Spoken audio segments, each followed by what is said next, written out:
Hello and welcome to News Central TV. I'm Darshan Usman. Here are stories making rounds beyond the continent.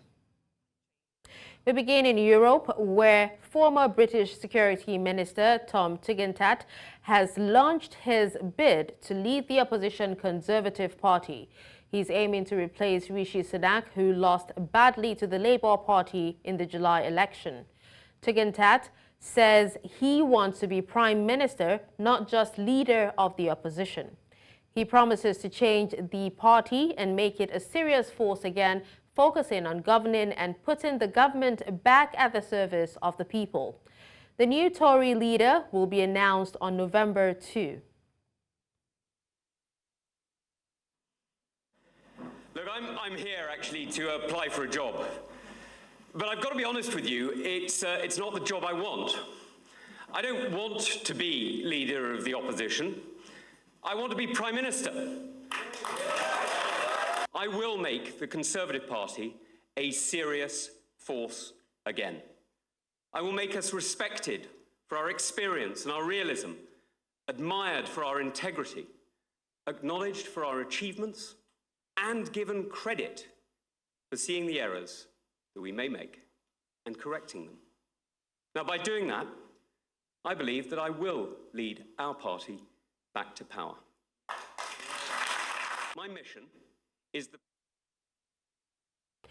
At least 12 migrants died off the northern French coast on Tuesday, trying to cross the Channel to England in the deadliest of such disaster this year, the French government said, as a major rescue operation was underway. Announcing the death toll on X, French Interior Minister Gerald Darmanin also said that 2 migrants were still missing and several were wounded after their boat carrying dozens ran into trouble off Wimereux, a town some 5 kilometers from Boulogne-sur-Mer on the French coast. French maritime authorities said emergency services are out in force and supplying urgent medical assistance, and many of the migrants were in a critical state, and authorities seek to stop migrants taking to the water but do not intervene once they are afloat except for rescue purposes, citing safety concerns. Chair of LFI Group at the National Assembly, Mathilde Panot, announced at a press conference on Tuesday that the parliamentary group has decided to table a motion for a resolution to impeach the French president. This comes as consultations to form a government are ongoing. Panot's announcement marks a significant development in the political landscape, potentially leading to a showdown between the legislature and the executive. The motion's success will depend on the support it garners from other political parties and lawmakers. If passed, it could lead to the president's removal from office. The situation is unfolding and further updates are expected in the coming hours. Parlementaire en responsabilité a aussi décidé ce matin que serait déposée aujourd'hui la proposition de résolution visant à destituer le président de la République au titre de l'article 68 de la Constitution. Il est clair aujourd'hui, je crois, pour l'ensemble du pays, que Emmanuel Macron est non seulement le point de blocage, mais aussi la raison pour laquelle nous n'avons pas de gouvernement et l'agent de perturbation du bon fonctionnement démocratique des institutions. Russian President Vladimir Putin was welcomed by honor guards and red carpets in the Mongolian capital on his first visit to an international criminal court member since it issued a warrant for his arrest last year. Putin landed in Ulaanbaatar on Monday night at the start of the high-profile trip seen as a show of defiance against the court, Kyiv, the West, and also rights groups that have all called for him to be detained. He met Mongolian President Ughnagin Kurelshuk on Tuesday at Ulaanbaatar's imposing Genghis Khan Square, also known as Sukhbaatar Square. A band blared out marital tunes and the Russian and Mongolian national anthems as the 2 leaders stood in the square near Mongolian soldiers in traditional costume, some of them on horseback. President Vladimir Zelensky says a Russian attack on the central Ukrainian region of Poltava killed dozens, which hit a military educational facility, and more than 180 people are injured and 41 people have been reported dead. Ukraine's defense ministry said 2 Russian ballistic missiles hit a hospital and an educational institution, partially destroying one of the institute's buildings. According to the ministry, rescuers are still working to save 25 people, including 11 trapped under the rubble. Zelensky ordered a prompt investigation into the circumstances of the strike and called for more air defense equipment from Ukraine's Western partners. Українці, українки, отримав попередні доповіді щодо російського удару по Полтаві. За наявною зараз інформацією, 2 балістичні ракети, влучання по території учбового закладу і сусідньої лікарні. Була частково зруйнована одна з будівель Інституту зв'язку. Люди опинились під завалами, багатьох вдалося врятувати, більш ніж 180 людей поранені. На жаль, багато загиблих. Станом на цей час відомо про 41 загиблого. Мої співчуття всім рідним та близьким. The arrest and charging of Telegram founder Pavel Durov is a very complex case which raises a lot of human rights concerns, according to Ravina Shamdasani, a spokeswoman for the UN Human Rights Office. The Russian-born chief of the controversial messaging app was detained outside Paris on August 24 and charged with a litany of violations related to the app. Shamdasani also cites the recent blocking of X in Brazil for alleged judicial transgressions. The incident raises similar concerns about states having the duty to ensure that social media platforms comply with the law and that freedom of expression is permitted, she states. Of Mr. Pavel Durov. This is a very complex case. It raises a lot of human rights concerns. And in fact, what our office is trying to do is to maybe perhaps publish a paper that sets out the parameters within which these situations should be looked at. I mean, the other most recent incident, of course, is also the banning of X in Brazil, which also raises similar concerns about states having the duty to ensure that social media platforms, comply with the law, that freedom of expression is permitted, but in line with also certain restrictions. And any restrictions that are imposed, we need to ensure that they are proportional, that they are not disproportionate, and that they are in line with international human rights standards. So we are following this case, and it's difficult for us to get more specific at this point on this specific case and the precise charges that have been laid against him because, again, we don't have access to the full information. So states should be able to regulate platforms effectively, and the platforms should comply with laws that are consistent with international human rights law, including the principles of legality, necessity, and proportionality. Hate speech, incitement to hatred or violence, harmful disinformation need to be addressed, as I said. But these actions to address them should be in line with human rights law, and they should not be overly. Let's go on a short break. When we return, we'll bring you details of the Pope's Asia-Pacific tour. Stay with us. Let's head to Asia, where Pope Francis has arrived in Muslim-majority Indonesia for the first stop of a 4-nation tour that will be the longest and farthest of the 87-year-old papacy. The pontiff landed in the capital Jakarta around 11:16 a.m. local time to begin a 3-day visit devoted to interreligious ties before he heads to Papua New Guinea, East Timor, and Singapore. Sempat makan dulu pas udah keluar dari Senayan. Senayan itu saya langsung, wah keburu nggak nih? Keburu deh, mumpung deket nih gitu ya. Jadi saya langsung, kebetulan saya kan di MNC, saya langsung lari ke sini. Gitu loh, kebetulan ternyata keburu juga. Berapa meter aja gitu ya. Mungkin nantinya saya kan nggak dapat kuota untuk ikut di GBK misa bareng. Tapi dengan lebih dekat gini, kayaknya gimana gitu. Saya juga share videonya ke orang-orang pada terharu lah gitu. Nangis juga lah. Karena mereka tuh punya apa nih ya? Namanya juga pemimpin dunia Katolik ya. punya power yang kuat sekali gitu. Biarpun memang cuman kita lihat dengar suara sirinenya, hope is here. Jadi why we not try the best? We try our best to get as close as possible.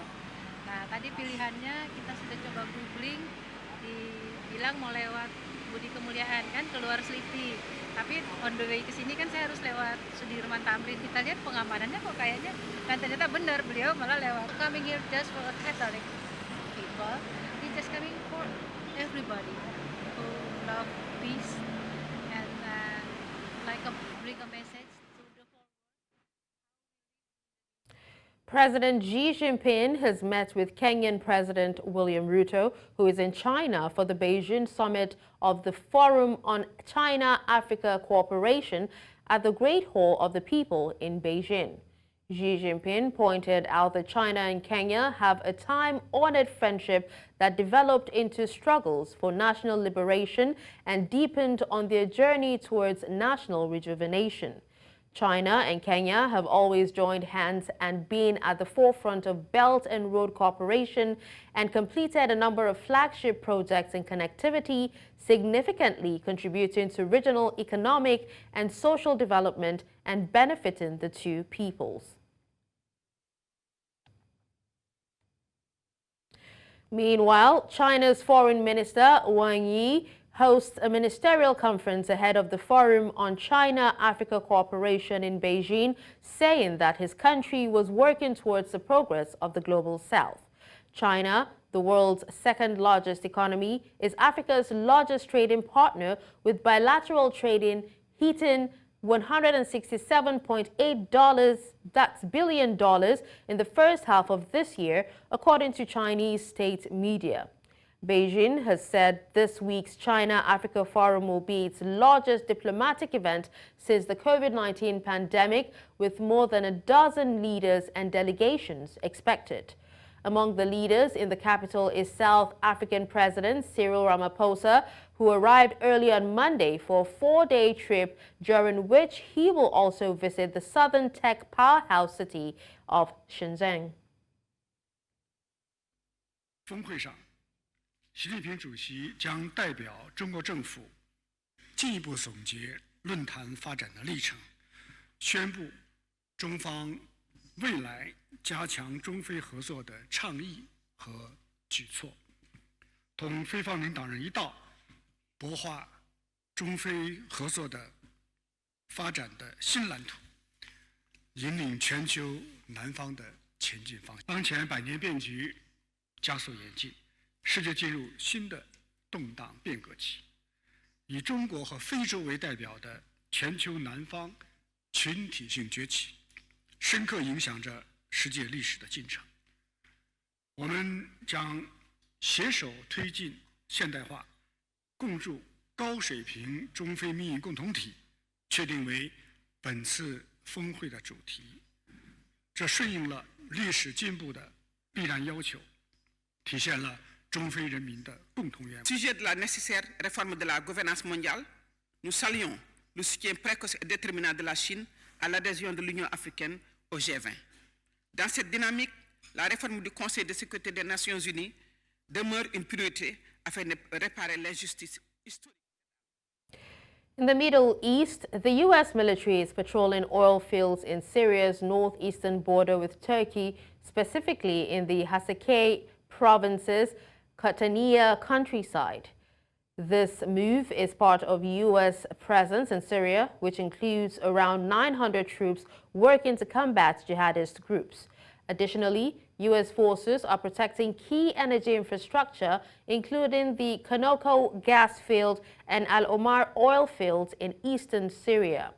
The U.S. military's presence in these areas aims to maintain stability and security in the region.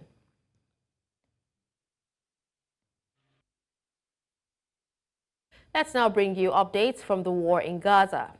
Israeli protesters chant as thousands march through the streets of Tel Aviv to demand a hostage release deal at the end of a day of labor strikes in parts of the country after the bodies of 6 killed hostages were recovered from Gaza after the killing of 6 hostages demanding that Prime Minister Benjamin Netanyahu conclude a ceasefire and hostage release deal with Hamas.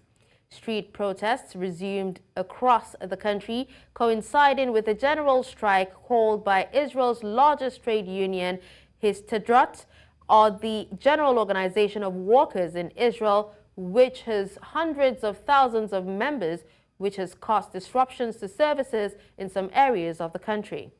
Protesters broke through barriers near Israeli Prime Minister Benjamin Netanyahu's residence in Jerusalem on Monday as they demanded progress on a deal to return the hostages in Gaza. Palestinian health authorities and United Nations agencies began a large-scale campaign of vaccinations against polio in the Gaza Strip, with hopes to prevent an outbreak in the territory that has been ravaged by the Israel-Hamas war. The campaign began with a small number of vaccinations on Saturday and aims to reach about 640,000 children. Meanwhile, the World Health Organization has said Israel agreed to limited pauses in the fighting to facilitate the campaign. However, Israeli military striked in central Gaza early Sunday. The vaccination program is set to continue through September 9 and last 8 hours a day. Israel's Prime Minister Benjamin Netanyahu says he will not surrender to pressure amid growing calls for him to agree to a deal to end the conflict in Gaza. The Israeli Prime Minister spoke against the backdrop of the largest protests his government has seen since the outbreak of the war in Gaza on 7 October as anger over the failure to get hostages home safely intensifies. Netanyahu also vowed that Israel will not give up control of the Philadelphia corridor in Gaza, a narrow piece of land in southern Gaza which leads to its border with Egypt, which he described as Hamas's lifeline. At least more than millions of people are estimated to have taken to the streets of Israel on Sunday to express anger at his government's failure to secure a ceasefire deal after the 6 hostages were found dead in an underground tunnel in Gaza on Saturday.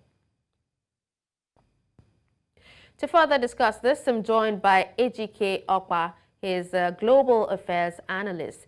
Good evening, Ejike. Thank you for joining us at this time. Well, thank you for having me. All right, so what are the key sticking points in the negotiations between Israel and Hamas, and how can they be addressed to achieve a ceasefire deal? You know, this conflict started October 7th, 2023, and we're hoping that, within a matter of months, it was going to come to an end. But, we are a month or so away from it being in its first anniversary, and nobody has an idea when it's going to come to an end and what's going to make it come to an end. Netanyahu is a warmonger. All the time he has been a prime minister. That's what he has always done. He loves conflict. He loves to flex the muscle. I'm not saying that Israel doesn't have the right to defend itself. Every nation does. But, when it comes to the senseless killing and the destruction of properties, what time does humanity prevail over our own egos to where we said, okay, fine, no loser, no victors, no vanquish. Let's get at, let's resolve this stuff. Everybody has the right to live. But, in the case of Israel, Israel decides what Israel wants to do. And Israel is emboldened because of the support it gets from America.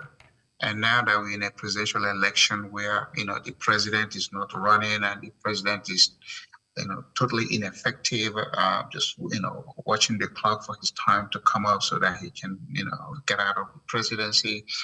Nobody is going to say anything to anybody in the world, especially from the American point of view, that's going to make them do anything. Okay. So if Netanyahu is talking about there's a pressure, the question needs to be asked, who is putting the pressure? Is it the candidates running for president in America, or is it pressure from who? But, he has to say what he has to say, to always be in the news, to always say, I'm going to do what I All right, want. Educate. Now, what about the Philadelphia corridor? How does the control of that corridor in Gaza impact the whole dynamics of the conflict? What are the implications of Israel's refusal to give it up? Well, I mean, Israel has identified it as the pipeline or the lifeline for the Hamas people or the Palestinians. So if he's able to shut it or control who goes in and goes out of that particular strip or piece of land, then, he's going to flex his muscle. Remember, in a war, it's not just the person using the gun, it's also they're going to try to stifle your source of supply. And so since, a lot of things is alleged to come from Egypt to the Palestinians through this strip of land, he wants to get control of it. He wants to put his forces over there and make sure that what comes in is what he lets in. And so, is the whole thing about Israel since, the formation of Israel as a nation in 1948 has been what it is. There have been Nobel Prize winners for peace for those things, but we haven't gotten peace. Israel or Jerusalem or the geography of contention is where Jesus was buried or Jesus was born. And I always wondered, Jesus, if you're this powerful, how come you haven't prevailed and sent these people something, some magic wand, so we can have peace? Okay. So obviously, Jesus is not that powerful. I don't want to offend anybody. I'm just saying this is a human factor. Because the contention is where is Jerusalem, who owns what piece of land, and all of that other stuff. And all the world leaders that have sought publicity, some of these purely stunt, just go over there and say what it is, and when they leave, the fight continues.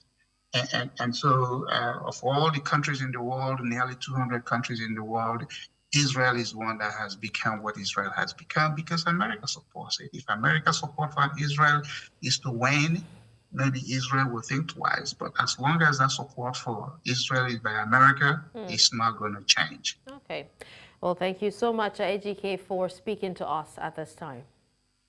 Thank you for having me.